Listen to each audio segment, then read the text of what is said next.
มาพี่น้องมาทักทายสบายดีป้ายอดวิวยามแรงๆคำๆเป็นยังไง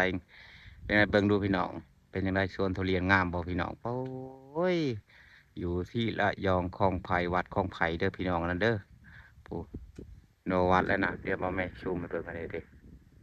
วัดคลองไผ่เด้อพี่น้องนะเอ้าพี่น้องอ้าวเป็นไงยอดลงยอดวิว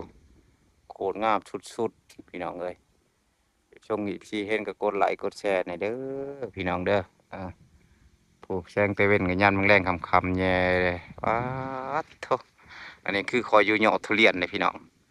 ขึ้นมาซอยขนมขะแนงก็มาถ่ายคลิปให้พี่น้องเบิ่งถ่ายเบิ่งพี่โมเมนอูงานอูการนะพี่น้อง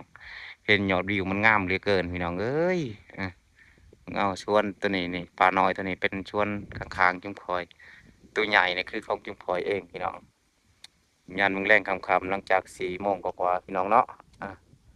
ก็บ่มีหยังหลายคลิปนี่ก็เพียงจบคลิปเท่านี้บ๊ายบายหาก FC ทุกคู่ทุกคนกดติดตามหน่อยเด้อ